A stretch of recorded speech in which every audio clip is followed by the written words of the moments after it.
नमस्कार। JD institute में आपका स्वागत है। पहली एमसीक्यू क्लास में हमने मात्रक और विमाओं के बारे में बात की थी। अब दूसरी एमसीक्यू क्लास साइंस की, हम इसमें गति की बात करेंगे। ठीक है, तो अब गति के क्वेश्चंस को सॉल्व करेंगे। गति के बारे में हमने पढ़ाया है क्लासरूम में। अब चलिए बात करते हैं। पहला क्वेश्चन हमारा है, यदि वस्तु एक समान दूरी एक समय में असमान दूरी तय करती हो तो कहा जाता है उसकी गति। एक समान, असमान, सरल रेखीय, साम्य। कोई आंसर का बता सकता है? कमेंट बॉक्स में बताएं। यहाँ पे क्या बोल रहा है? एक वस्तु समान समय में असमान दूरी तय करती है। समान समय में असमान दूरी तय करती है, तो इसका उस गति को क्या कहेंगे? आंसर है असमान। ठीक, चलिए आगे चलते हैं।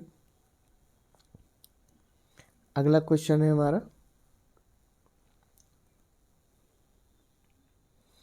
अगला क्वेश्चन है, यदि किसी सरल रेखा के अनुदिश गति करने वाला चाल परिवर्तित होती रहती है तो वस्तु की चाल को कहा जाता है। यदि किसी सरल रेखा के अनुदिश गति करने वाली वस्तु की चाल परिवर्तित होती रहती है तो उस वस्तु की चाल को कहा जाता है। मतलब यहाँ पे कह रहा है कि ऐसी चाल है जो सरल रेखा में अनुदिश गति करने वाली वस्तु की जो चाल परिवर्तित हो रही है। चाल परिवर्तित हुई वस्तु की चाल कैसी है? असमान है। असमान होने का अर्थ है, इसका आंसर क्या होगा? D part. यहाँ पे आंसर क्या होगा? D part. चलिए आगे बढ़ते हैं। समय के साथ विस्थापन में परिवर्तन की दर को कहा जाता है। विस्थापन की दर की परिवर्तन को क्या कहा जाता है? विस्थापन या डिस्प्लेसमेंट अपॉन टाइम, इसको वेग कहते हैं। क्या कहते हैं? वेग कहते हैं। इसका आंसर क्या होगा? वेग। चलिए अगला क्वेश्चन देते हैं। अगला क्वेश्चन है, किसी वस्तु को डैश डैश डैश सरल रेखीय गति के दौरान किसी भी समय अंतराल में वस्तु के वेग में परिवर्तन शून्य होता है। किसी वस्तु की सरल रेखीय गति के दौरान किसी भी समय अंतराल में वस्तु की वेग में परिवर्तन शून्य होता है, तो किसमें होगा? सरल रेखीय, सापेक्ष, साम, एक समान। तो इसका आंसर कोई बताएगा? तो यहाँ पे जो कहना चाह रहा है क्वेश्चन कि मतलब अगर एक सरल रेखीय गति हो रही है और उसके समांतराल में वस्तु का वेग में परिवर्तन क्या है? शून्य है। वेग में कोई परिवर्तन नहीं हो रहा है, मतलब उसमें कोई त्वरण जनरेट नहीं हो रहा है, तो इसमें कैसी चाल होगी? एक समान चाल। ठीक, इसका आंसर क्या होगा? एक समान चाल। अगला क्वेश्चन देखते हैं। मंदन है, मंदन आपको पढ़ाया जा चुका है। एक्सीलरेशन या त्वरण बताया था। त्वरण क्या है? वेग में समय के साथ परिवर्तन को क्या कहते हैं? त्वरण कहते हैं। और त्वरण जब वेग में परिवर्तन ऋणात्मक हो, मतलब अधिक वेग से कम वेग हो जाए समय के साथ, तो वहाँ पर त्वरण कैसा होगा? ऋणात्मक होगा, तो उसको क्या कहते हैं? मंदन कहते हैं। तो यहाँ आंसर क्या होगा इसका? D part. D part answer होगा। ठीक है, चलिए आगे चलते हैं। यदि एक पिंड एक समान वेग से गतिमान हो तो निम्नलिखित कथनों में से कौन सा एक कथन सत्य नहीं है? पिंड क्या है? एक समान वेग से गतिमान है, तो निम्नलिखित में से कौन सा एक कथन सही नहीं है? उसकी गति एक सरल रेखा में है, उसकी चाल समय के साथ बदलती है, उसका त्वरण शून्य है, उसका विस्थापन समय के साथ रैखिक रूप से बढ़ता है। तो यहाँ पे देखिए पिंड का वेग कैसा है? एक समान वेग है। समान वेग होने पर त्वरण शून्य होगा, ये सही है। उसकी चाल जो है समय के साथ बदलती है, हाँ चाल भी बदलेगी। गति एक सरल रेखा पर है, सरल रेखीय गति है, ठीक है, एक समान वेग है। उसका विस्थापन समय के साथ रैखिक रूप में बढ़ता है, तो ऐसा जरूरी नहीं है। तो इसका आंसर क्या हो जाएगा 29 का डी पार्ट। आंसर क्या होगा, डी पार्ट है, ठीक। चलिए आगे चलते हैं। यदि वस्तु का त्वरण समान रूप से परिवर्तित हो रहा है, यदि त्वरण समान रूप से परिवर्तित हो रहा है तो उसका अंतिम वेग बराबर होता है। त्वरण क्या हो रहा है, समान रूप से परिवर्तित हो रहा है, तो अंतिम वेग डैश डैश के बराबर होता है। तो यहाँ पर आंसर होगा बी पार्ट। क्या, बी पार्ट, 2 गुणे औसत वेग माइनस प्रारंभिक वेग। तो यहाँ पर कैसे आएगी, तो यहाँ पर औसत वेग बराबर प्रारंभिक वेग प्लस अंतिम वेग बटा 2। किसी औसत वेग का औसत निकालना है तो उसका प्रारंभिक और अंतिम वेग दोनों को जोड़ेंगे, प्लस 2 से डिवाइड करेंगे, तो औसत आ जाएगा वेग का। तो औसत वेग प्रारंभिक प्लस अंतिम वेग भागे 2 है। तो अंतिम वेग पूछ रहा है, तो अंतिम वेग के लिए हमें क्या करेंगे, पक्षांतर करेंगे, तो 2 गुणे औसत वेग माइनस प्रारंभिक वेग आ जाएगा अंतिम वेग के बराबर, ठीक है। चलिए आगे चलते हैं। गति का द्वितीय समीकरण डैश डैश के बीच संबंध प्रदान करता है। गति का प्रथम नियम, द्वितीय नियम, तृतीय नियम आपको क्लासरूम में बताया जा चुका है। तो गति का द्वितीय नियम क्या बताता है, गति का द्वितीय नियम क्या बताता है, स्थिति तथा समय के बारे में बताता है। किसके बारे में बताता है, स्थिति और समय के बारे में बताता है। चलिए आगे चलते हैं। गति के समीकरण संबंध में निम्नलिखित में से कौन सा गलत है। तो हमने तीनों आपको समीकरण बताए हैं। S equal to U T plus half A T square, ये भी सही है। V equal to U T plus half A T, ये भी सही है। V square minus U square equal to 2as, ये भी सही है। तो कौन सा गलत हो गया आपका 32 का ए पार्ट। 32 का कौन सा गलत है, ए पार्ट। तो यहाँ पे अन्य 3 सही हैं। यही गति के 3 समीकरण आपको पढ़ाए गए हैं क्लास में। यदि वस्तु एक शून्येतर नियत त्वरण से किसी निश्चित समय अंतराल के गति करती है तो उसके द्वारा इस समय में तय की गई दूरी, एक वस्तु एक शून्येतर नियत त्वरण से किसी निश्चित समय अंतराल के लिए गति करती है तो उसके द्वारा समय में तय की गई दूरी क्या होगी, उसका ऑप्शन है प्रारंभिक वेग पर निर्भर करती है। दूसरा है उसके प्रारंभिक वेग पर नहीं निर्भर करती है। समय के साथ रैखिक रूप से आगे बढ़ती है, समय के साथ रैखिक रूप से आगे बढ़ती है। उसके प्रारंभिक विस्थापन पर निर्भर करती है। तो इसका आंसर है 33 का ए पार्ट। ए पार्ट क्या आंसर है, ए पार्ट, उसके प्रारंभिक वेग पर निर्भर करती है। चलिए आगे बढ़ते हैं।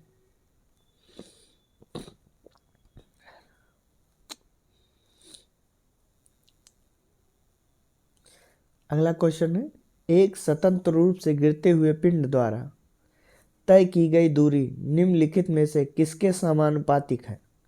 एक स्वतंत्र रूप से गिरते हुए पिंड द्वारा तय की गई दूरी निम्नलिखित में से किसके समानुपातिक है। तो आपको एक इक्वेशन बताया गया था, S equal to U T plus half A T square, यहाँ पे ए जी के बराबर है। तो यू इनिशियल वेलोसिटी अगर ऊपर से गिराया जा रहा है तो 0 है। तो यहाँ पे क्वेश्चन का जो नया इक्वेशन बन के आएगी, S equal to half G T square हो जाएगा। तो हाफ जी टी स्क्वायर में, तो यहाँ पर दूरी किसके समानुपातिक होती है? गिरने के समय के वर्ग का। तो आंसर क्या हो जाएगा 34 का सी पार्ट। अगर आपको नहीं समझ में आया होगा, चलिए इसके बारे में डिस्कस करते हैं, फिर से डिस्कस कर लेते हैं। गिरने के समय के वर्ग के बराबर। तो यहाँ पे देखिए S equal to U T plus half G T square. G यहाँ ए के जगह जी क्यों कर दिया गया? क्योंकि पिंड ऊपर से गिर रहा है पृथ्वी की तरफ, तो पृथ्वी का ग्रेविटेशनल फोर्स वर्क करेगा त्वरण के रूप में। तो यहाँ पे यू टी ऊपर से गिर रहा है, वहाँ पे शुरुआती वेग क्या है? 0 है, तो ये पोर्शन 0 हो जाएगा। तो हमारा क्या बचा है? S equal to half G T square. तो यहाँ पर यस क्या है? दूरी है। तो पिंड की दूरी किसके समानुपातिक है? Half G T square. तो त्वरण के गिरने के समय के वर्ग के बराबर। ठीक है, तो किसके समानुपातिक है? ग्रेविटेशनल एक्सीलरेशन जो पृथ्वी का है। ठीक है, चलिए आगे बढ़ते हैं। अगला क्वेश्चन है, एक व्यक्ति 60 किलोमीटर प्रति घंटा के वेग से गतिमान रेलगाड़ी में बैठा है। रेलगाड़ी के सापेक्ष उसकी चाल क्या है? आपको इसके बारे में मैंने बहुत अच्छे से डिस्कस किया था। मान लीजिए व्यक्ति अगर रेलगाड़ी के अंदर बैठा हुआ है, रेलगाड़ी चल रही है, तो रेलगाड़ी के अंदर जो व्यक्ति बैठा है उसके सापेक्ष में उसकी चाल क्या होगी? उसके सापेक्ष में बाहर के स्टेशन प्लेटफॉर्म के सापेक्ष में तो 60 किलोमीटर घंटे की रफ्तार से वो आगे बढ़ रहा है, लेकिन जब रेलगाड़ी की सापेक्ष में चाल उसकी क्या है, तो ये चाल क्या होगी? 0 है। ठीक है, ये आपका आंसर 0 होगा। ठीक है, चलिए अगला क्वेश्चन लेते हैं। नियत चाल से गति करने वाली वस्तु की दूरी समय ग्राफ 1 होता है। तो क्या कह रहा है? नियत चाल से गति करने वाली वस्तु का दूरी समय ग्राफ 1 होता है। कैसा होगा? नियत चाल है, उसका वेग समान है, मतलब समान समय में समान दूरी को चल रहा है, तो ऐसी गति कैसी होगी? कुछ इस प्रकार से होगा, देखते हैं। इस प्रकार से होगा, देखिए इधर समय होगा टाइम, ठीक, और इधर क्या होगा? दूरी, डिस्टेंस डी। ठीक है, यहाँ पे डिस्टेंस और टाइम के बीच में ग्राफ कैसा है? एक सरल रेखा में। अगर यहाँ पे इसका वेग निकालना चाहें तो बी इक्वल टू क्या हो जाएगा? D by T. ठीक है, तो एक सरल रेखीय गति है। चलिए अगला क्वेश्चन, वेग समय ग्राफ पर रेखा का ढलान कहलाता है। अभी देखिए दूरी बटा समय का ग्राफ हमने दिखाया, इसी प्रकार से वेग और समय का ग्राफ का ढलान, इसमें जैसे हमने ढलान बनाया था पिछले क्वेश्चन में, तो यहाँ पे इस क्वेश्चन का आंसर क्या होगा? दूरी बटा समय क्या होता है? वेग होता है, और वेग बटा समय क्या होगा? कोई बता पाएगा? तो वेग बटा समय होता है त्वरण। तो इसका आंसर क्या होगा? त्वरण होगा। जब कोई पिंड गुरुत्वीय क्षेत्र के अधीन ऊर्ध्वाधर तल में एक वक्र पथ पर गति करता है, तो उस पिंड की गति कहलाती है। क्या क्वेश्चन है? जब कोई पिंड गुरुत्वीय क्षेत्र के अधीन ऊर्ध्वाधर तल में एक वक्र पथ पर गति करता है, तो उस पिंड की गति कहलाती है। जब कोई पिंड गुरुत्वीय क्षेत्र के अधीन ऊर्ध्वाधर तल में एक वक्र पथ पर गति करता है, तो उस पिंड की गति क्या कहलाती है? आपको इसके बारे में पढ़ाया गया है, प्रक्षेप गति या एस्केप वेलोसिटी। ये क्या होती है? ऐसी वेलोसिटी जिससे किसी पिंड को पृथ्वी के बाहर फेंका जाए, पृथ्वी के वायुमंडल से, कि वो पृथ्वी के गुरुत्वीय क्षेत्र में रहते हुए उसके ऊर्ध्वाधर तल में कैसी गति करे, एक पथ पर गति करे। ठीक है, इसके वेलोसिटी के बारे में क्लास में आपको पढ़ाया गया है। अगला क्वेश्चन है, कोई कार एक समान वर्तुल गति से गुजरती है, कार का त्वरण है, क्या है? कोई कार एक समान वर्तुल गति से गुजरती है, कार का त्वरण है। इसका आंसर कोई बता पाएगा? कोई अगर ट्राई करना चाहे कमेंट बॉक्स में आंसर बताइए। कमेंट बॉक्स में आंसर बताइए। चलिए हम बता देते हैं, इसका आंसर है एक शून्योत्तर स्थिरांक। ठीक है, ठीक है। चलिए आगे बढ़ते हैं। अगला क्वेश्चन है, बहुत ही कई बार रिपीटेड क्वेश्चन है, दूध का मंथन करने वाली क्रीम प्राप्त होती है, इसका कारण है। दूध को उसमें से क्रीम हमारे घर में मम्मी लोग निकालती हैं, तो क्या करती हैं वो, एक मथनी से उसको मथती हैं। तो मथने पे क्या होता है, उसके केंद्र से बाहर की ओर एक बल लगता है दूध के ऊपर, तो उस बल को क्या कहते हैं, अपकेंद्रीय बल। ठीक है, अपकेंद्रीय बल। ठीक, इसका आंसर क्या हो जाएगा, 40 का आंसर अपकेंद्रीय बल। चलिए अगला क्वेश्चन है, जड़त्व का नियम सर्वप्रथम किसने दिया? क्या लिखा हुआ क्वेश्चन, जड़त्व का नियम सर्वप्रथम किसने दिया? तो कोई बता पाएगा जड़त्व का नियम सबसे पहले किसने दिया? तो इसका आंसर है गैलीलियो ने दिया। ठीक, किसने दिया? गैलीलियो ने दिया।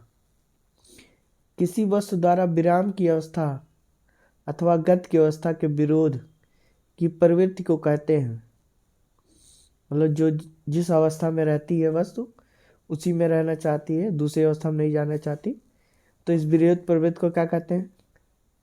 ये सब क्वेश्चन बताया जा चुका है आपको क्लास में, इसको क्या कहते हैं?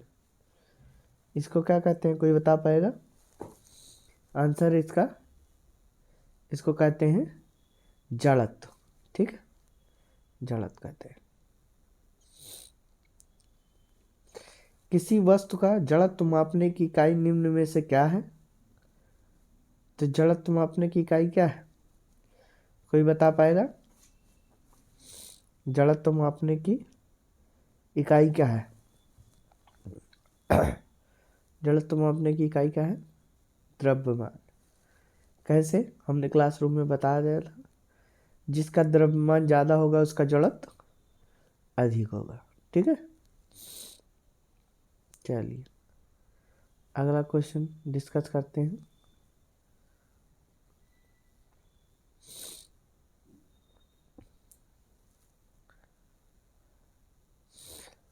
अगला क्वेश्चन है, द्रव्यमान और वेग का गुणनफल क्या कहलाता है? तो द्रव्यमान और वेग का गुणनफल क्या कहलाता है? हम इसको बता चुके हैं आपको क्लासरूम में, P बराबर मास इंटू वेलोसिटी, वेग। तो ये क्या है, इसको क्या बोलते हैं, P को समवेग। तो आंसर क्या होगा, आप बताइए? समवेग होगा। ठीक है, चलिए आगे चलते हैं। लंबी कूद के दौरान एक एथलीट कूदने से पहले दौड़ता है, ऐसा करना उसका जड़त्व कम करता है,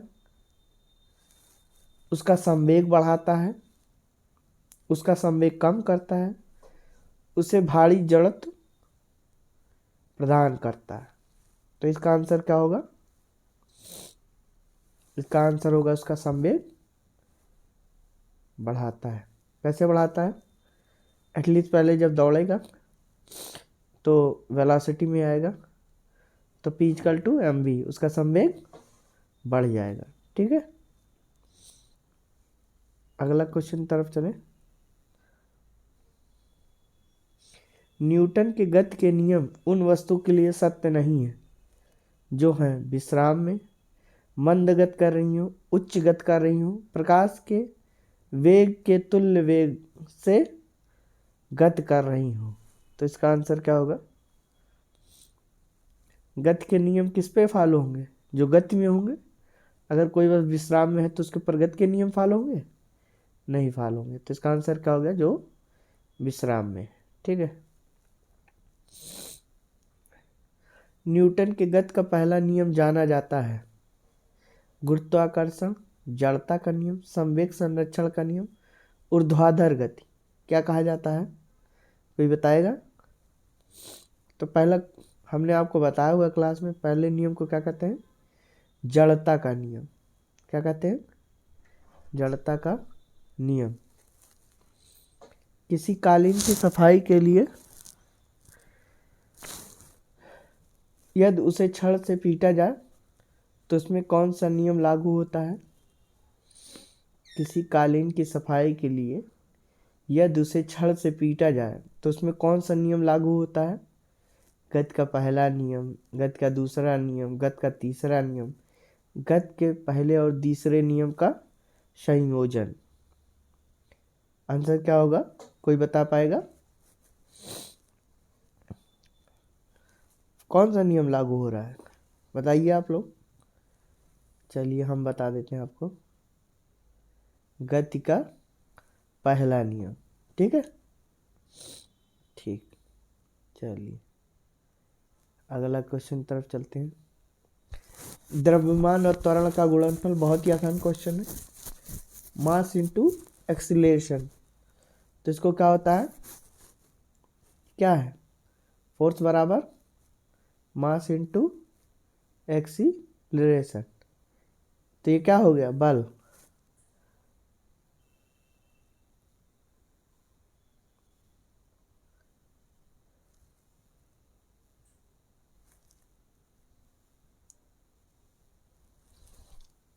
चलिए अगला क्वेश्चन देखते हैं।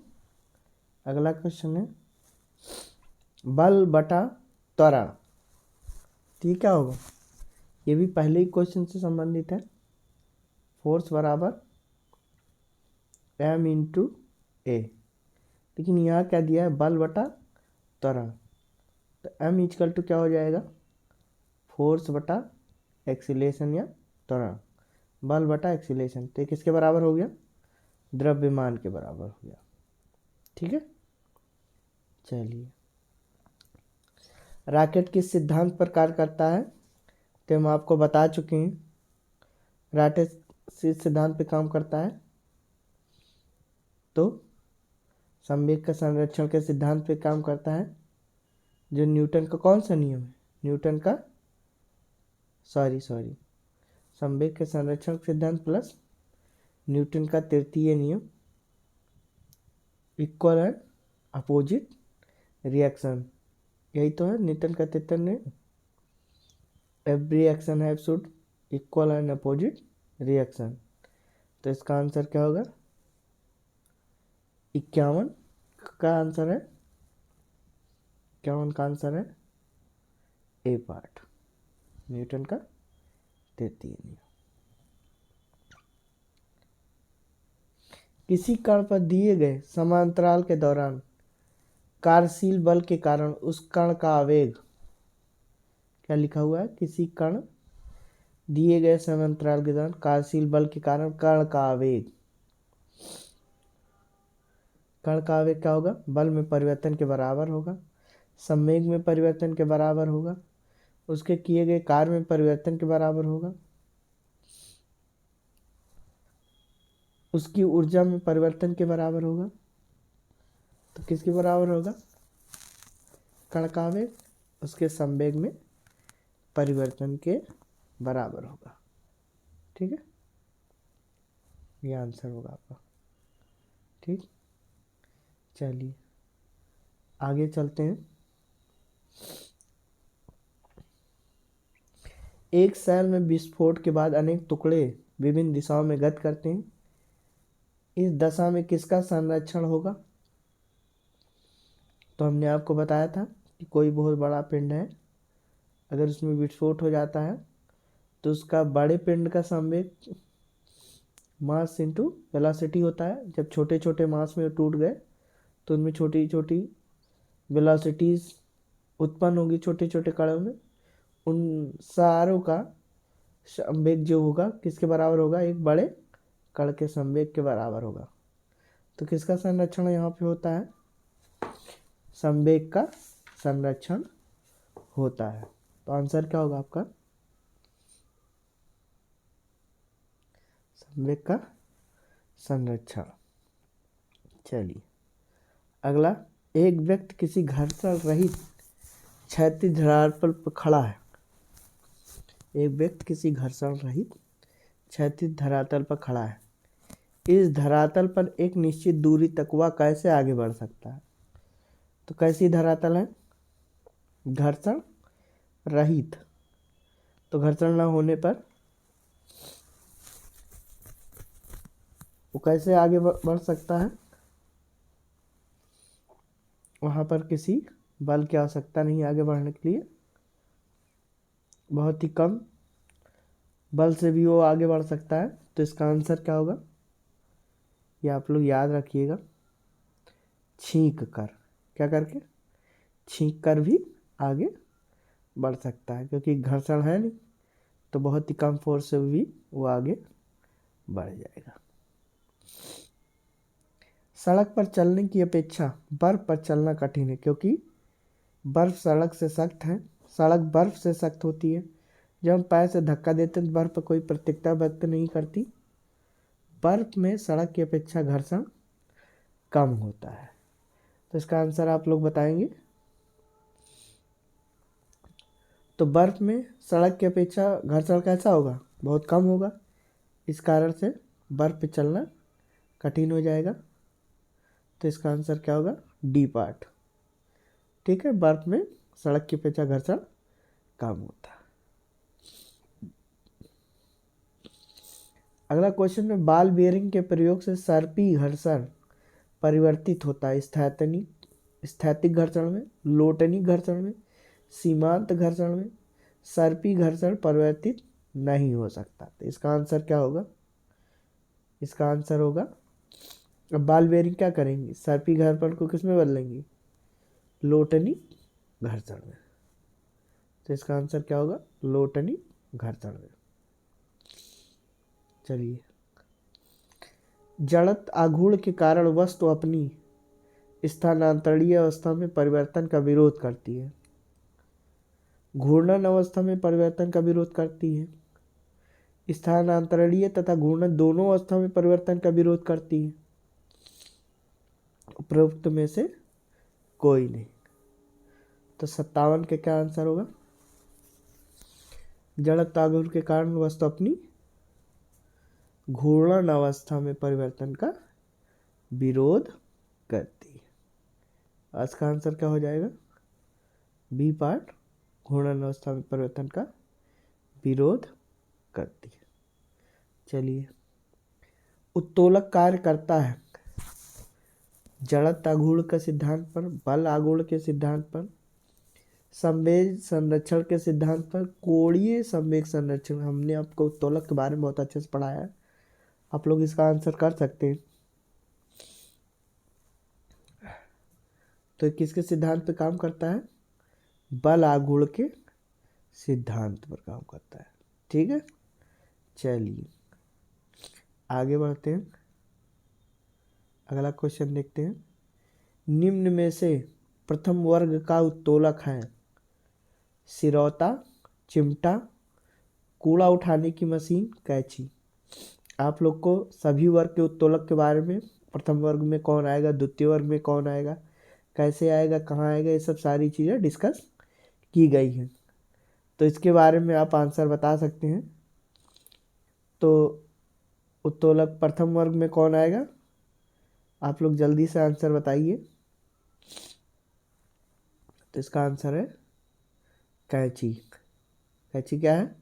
प्रथम वर्ग। तो चिमटा, सरौता, कूड़ा उठाने की मशीन किस वर्ग में आएंगे, इसके बारे में आप लोग हमको बताइए। ठीक है, कि प्रथम वर्ग का उत्तोलन कौन कौन से। बल गुणे विस्थापन के बराबर होता है। बल गुणे विस्थापन किसके बराबर होता है, उत्क्षेप, दाब, कार्य, ऊर्जा किसके बराबर होता है। 60 का आंसर आप लोग सब लोग जानते हैं, इसको पढ़ाया जा चुका है। इसके बराबर है कार्य के बराबर।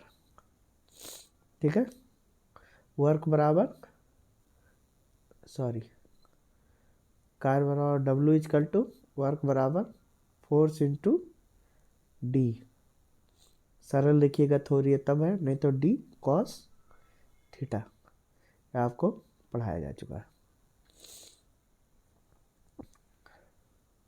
न्यूनतम कार्य उस समय होगा जब पिंड को एक नत समतल पर नीचे धकेला जाए, ऊर्ध्वाधर रूप से उठाया जाए, चिकने रोलर पर धकेला जाए, एक समतल क्षैतिज सतह पर खींचा जाए। तो सबसे कम न्यूनतम कार्य कहाँ होगा, कहाँ होगा बताइए भाई आप लोग। न्यूनतम कार्य, इसका आंसर बताए पे कोई बताएगा। तो इसका आंसर है चिकने रोलर पर धकेला जाए। न्यूनतम क्यों होगा, क्योंकि इस कार्य को करने में बल कम लगेगा।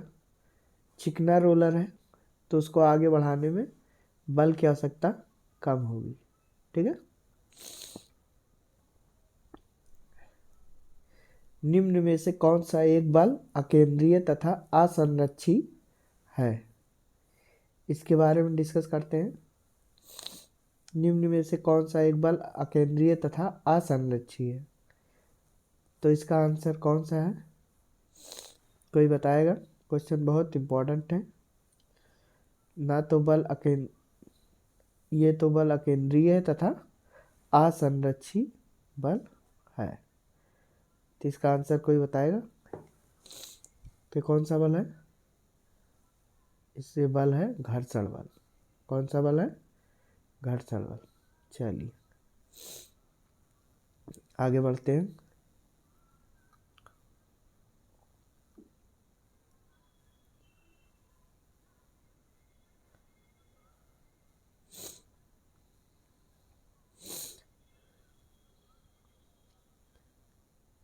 किसी चलती हुई वस्तु की गति को आधा करने पर उसकी डॉट डॉट है। किसी चलती वस्तु की गति को आधा करने पर क्या हो जाएगा, ऑप्शन है गतिज ऊर्जा प्रारंभिक का 1/4 हो जाएगा। गतिज ऊर्जा प्रारंभिक का 4 गुना हो जाता है। गतिज ऊर्जा में कोई परिवर्तन नहीं होता, त्वरण दुगना हो जाता है। तो इसका आंसर क्या होगा, गतिज ऊर्जा कैसी हो जाएगी, आप लोग को पढ़ाया गया गतिज ऊर्जा के बारे में। काइनेटिक एनर्जी बराबर हाफ mv² है।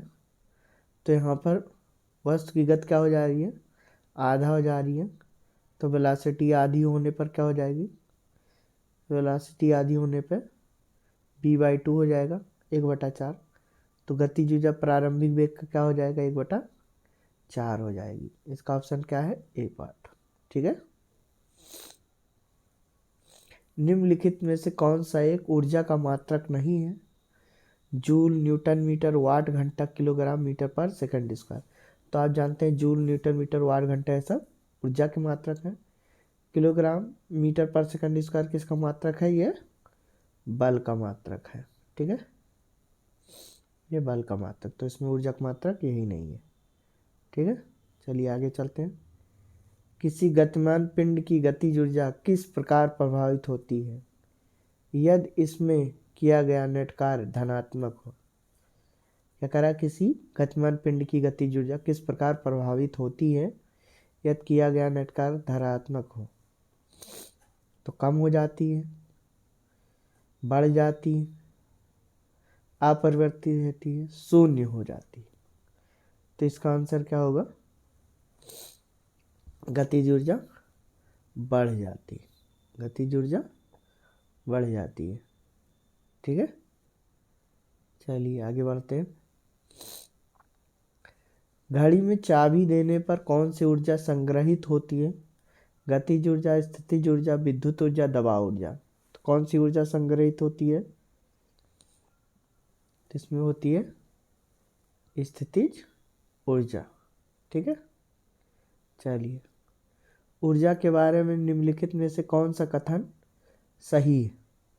ऊर्जा उत्पन्न की जा सकती है, नष्ट भी की जा सकती है। ऊर्जा उत्पन्न की जा सकती है किंतु नष्ट नहीं की। ऊर्जा ना तो उत्पन्न की जा सकती ना ही नष्ट की जा सकती है।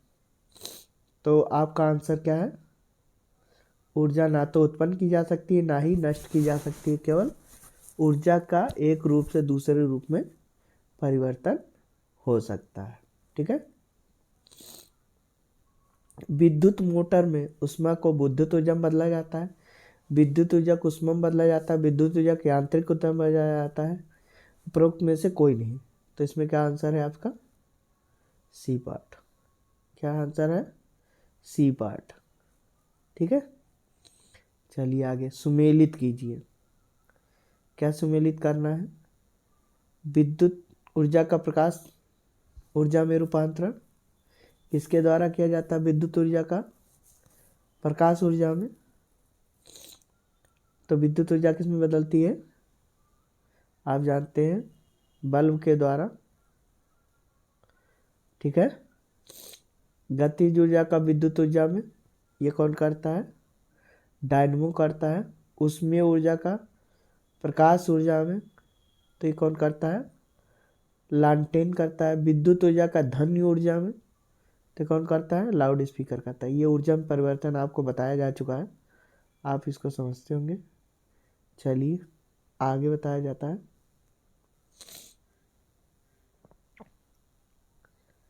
1 किलोवाट घंटा ऊर्जा का जूल में परिवर्तन का मान निम्न में से कौन है? तो जूल, 1 किलोवाट आवर को जूल में परिवर्तन के बारे में मैंने आपको बताया था। 1 किलोवाट आवर बराबर कितने जूल होगा? इसको मैंने क्लास में कराया था। इस प्रकार से परिवर्तन होता है। 1 किलोवाट बराबर 1000 वाट। और 1 घंटा, घंटे में कितने सेकंड हो गए? 60 × 60, तो 3600 हो जाएगा सेकंड इंटू 1000। तो इसका आंसर क्या बन जाएगा? आप लोग कोई बता पाएंगे 70 का आंसर? तो बी पार्ट आंसर है। ठीक है, एक मशीन 500 जूल कार्य करती है, 10 सेकंड में करती है। मशीन की शक्ति होगी, तो शक्ति बराबर क्या होता है? कार्य बटा समय। शक्ति क्या है? कार्य बटा समय। तो इसका आंसर क्या हो जाएगा? 50 वाट। शक्ति बराबर कार्य बटा समय। चलिए, सूर्य के चारों ओर घूमने वाले पृथ्वी के लिए कौन सा बल जिम्मेदार है? तो कौन सा बल जिम्मेदार है? आप लोग सब जानते हैं। किस बल के कारण सूर्य के चारों तरफ घूमती है पृथ्वी? तो गुरुत्वाकर्षण बल के कारण। चलिए, गुरुत्वीय बल के बारे में निम्नलिखित में से कौन सा कथन सही नहीं है? ये ब्रह्मांड के सभी पिंडों पर लगता है, ये खगोलीय पिंडों के बीच प्रभावी बल है, परमाणुओं के लिए ये बल नगण्य है, ब्रह्मांड में पिंडों के सभी युग्मों के लिए एक समान होता है। इसके बारे में बहुत अच्छे से डिस्कस किया गया था। तो इसका आंसर क्या है? ये हमारे ब्रह्मांड में पिंडों के सभी युग्मों के लिए एक समान होता है। ये क्या है? ये कथन सही नहीं है। कौन सा कथन सही नहीं है? लास्ट वाला। सभी पिंडों के लिए एक समान नहीं होता, सभी पिंडों के लिए असमान रहता है। किस पे डिपेंडेंट होता है? या फिजिकल टू G(m1 m2/r²। तो कोई दो पिंड के युग्म है, तो पिंड पिंड एक का भार, दूसरे का भार, उसके बीच की दूरी, ये तो नियतांक है जी, तो इन पे डिपेंडेंट है, तो ये एक समान नहीं होता है, तो ये आंसर गलत है आपका, बाकी सभी सही है।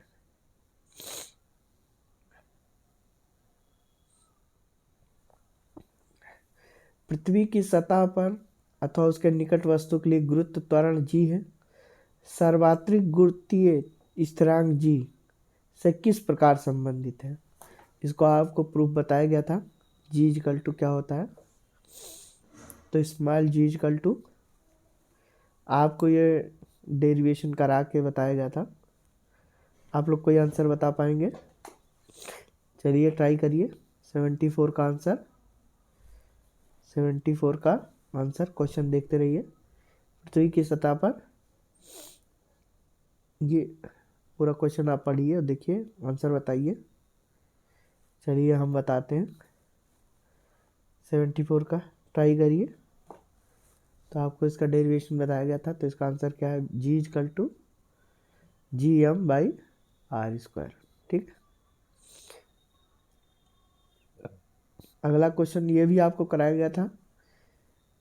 जी का मान विषुवत रेखा पर अधिक, ध्रुवों पर कम होता है, पृथ्वी की केंद्र की ओर जाने पे कम होता है, पृथ्वी के सतह के ऊपर पर बढ़ने पर जाने पर बढ़ता है, नियत रहता है। इसके बारे में बताइए क्या होता है? इसका आंसर जी का मान क्या होता है? इन चारों ऑप्शन में से क्या होगा आंसर? इसके बारे में डिस्कशन हुआ था। इसका आंसर है पृथ्वी के केंद्र की ओर जाने पर कम होता है। ठीक है। अगला क्वेश्चन, द्रव्यमान और भार से संबंध में निम्नलिखित में से कौन सा कथन सही है? द्रव्यमान परिवर्तनीय है, भार अपरिवर्तनीय है, द्रव्यमान अपरिवर्तनीय है, इसमें से कोई विकल्प सही नहीं है। तो द्रव्यमान बराबर क्या होता है? भार बराबर, आपको फार्मूला बताया गया है, भार बराबर W equal to weight equal to M into g. तो अगर कहीं ग्रेविटेशनल गुरुत्वीय त्वरण जी अगर 0 है तो वहाँ हमारा भार परिवर्तित हो जाएगा, लेकिन द्रव्यमान परिवर्तनीय नहीं। तो कौन सा कथन सही है? आंसर बताइए, हमने तो बता दिया आपको सोल्यूशन। तो द्रव्यमान क्या है? द्रव्यमान अपरिवर्तनीय है, W equal to weight equal to M into g. तो यहाँ पर W जी पे डिपेंडेंट है, लेकिन मास M क्या है? इंडिपेंडेंट है। ठीक।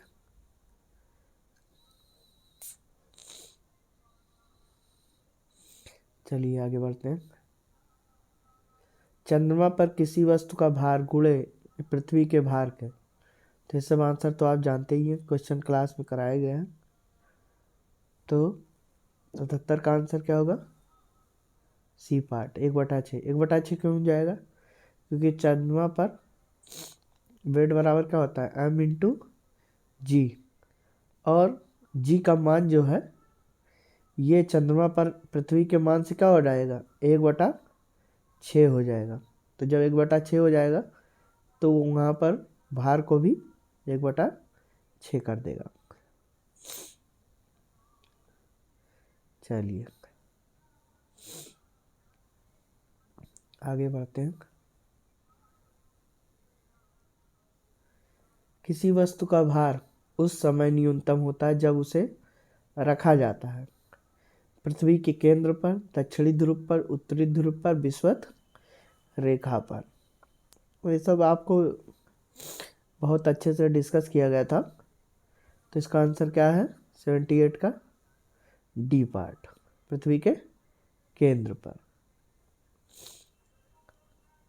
जब कोई वस्तु पृथ्वी से चंद्रमा पर स्थानांतरित की जाती है तो उसका द्रव्यमान बढ़ता है, उसका वजन बढ़ता है, द्रव्यमान घटता है, द्रव्यमान अपरिवर्तित रहता है। तो क्या है इसका आंसर? आप देख रहे हैं W equal to M G, ये होगा, जी का मान वहाँ घटेगा, तो भार का मान क्या हो जाएगा, वजन का मान क्या हो जाएगा, वहाँ घटता है, तो ये ऑप्शन आपका सही नहीं है, बढ़ना लिखा है, घटता है। द्रव्यमान बढ़ेगा, द्रव्यमान द्रव्यमान वहाँ पर नहीं बढ़ेगा, घटेगा। द्रव्यमान घटता है, द्रव्यमान अपरिवर्तित रहता है। तो इसका आंसर क्या होगा 79 का, 79 का होगा डी पार्ट। आपका जो द्रव्यमान है वो मास है, ये क्या है, नियत है, लेकिन भार डब्लू क्या है, ये जी पर डिपेंडेंट है, या वजन। तो वजन यहाँ पर घटता है, बढ़ता नहीं है, ये ऑप्शन इसलिए गलत है। द्रव्यमान बढ़ेगा, द्रव्यमान वहाँ पर बढ़े घटेगा नहीं, अपरिवर्तित नहीं रहेगा, यम है। और डब्लू क्या है, भार है, वजन, जो जी पर डिपेंडेंट है। चलिए आगे बढ़ते हैं। किसी वस्तु की गुरुत्वीय स्थितिज ऊर्जा है, तो किसी वस्तु की गुरुत्वीय स्थितिज ऊर्जा कैसी होती है, ऋणात्मक, धनात्मक, दोनों, उपरोक्त में से कोई नहीं। तो इसका गुरुत्वीय स्थितिज ऊर्जा कैसी होती है, इसको ऑप्शन देखिए आप लोग, सदैव ऋणात्मक होती है। कैसी होती है, सदैव ऋणात्मक होती है, ठीक है। गुरुत्वीय स्थितिज ऊर्जा सदैव ऋणात्मक होती है। चलिए,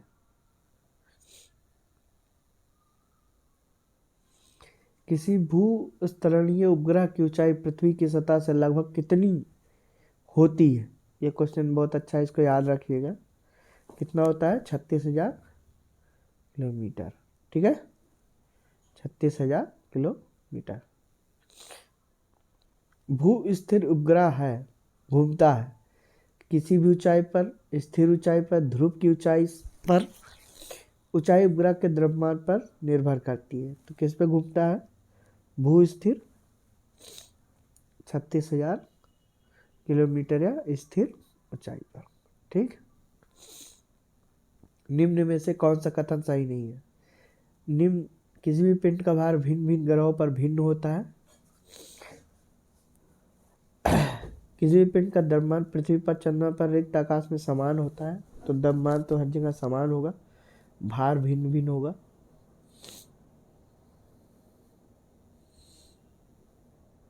ऐसे सी और डी ऑप्शन है, तो कौन सा कथन इसमें सही नहीं है, किसी पिंड की भारहीनता की स्थिति उस पर लगने वाले गुरुत्वीय बलों के प्रति संतुलित होने पर होती है। पृथ्वी की सतह, समुद्र तल पर किसी भी पिंड का भार और द्रव्यमान समान होता है, तो इसमें कौन सा ऑप्शन सही होगा, कोई बताएगा, ट्राई करिए, इसमें कौन सा सही नहीं, तो कौन सा सही नहीं है, डी पार्ट। पृथ्वी की सतह, समुद्र तल पर किसी भी पिंड का भार और द्रव्यमान समान होता है, ऐसा नहीं है, ठीक है। दो उपग्रह एक ही वृत्ताकार कक्षा में चक्कर लगा रहे, तो उनके द्रव्यमान समान होंगे, वेग समान होंगे, कोणीय संवेग समान होंगे, गतिज ऊर्जाएं समान होंगी। तो इसका आंसर क्या होगा, इसका आंसर क्या होगा, कोई बताएगा, इसका आंसर है उनके वेग समान होंगे, ठीक है। चलिए, अगला क्वेश्चन है, चंद्रमा पर वायुमंडल नहीं होने के कारण है, पृथ्वी के निकट है, सूर्य से प्रकाश प्राप्त करता है, पृथ्वी की परिक्रमा करता है, इस पर गैस अणुओं का पलायन वेग उसके वर्ग माध्य मूल वेग से कम होता है। तो इसका आंसर क्या है, डी पार्ट। आप लोग याद रखिएगा, इम्पोर्टेंट क्वेश्चन है, ठीक है। इसी के साथ आज की क्लास, गति की क्लास ख़त्म होती है। गति से संबंधित सारे लगभग क्वेश्चन, इम्पोर्टेंट क्वेश्चन से वो हमने टच कर दिए हैं। आप लोग इसको रिवाइज करिए, अच्छे से पढ़िए। अब अगला चैप्टर आपका चालू किया जाएगा, इसके बाद आप लोग इसको अच्छे से पढ़िए। जेडी इंस्टीट्यूट अकबरपुर के चैनल को लाइक करिए, शेयर करिए और सब्सक्राइब करिए। बहुत बहुत धन्यवाद।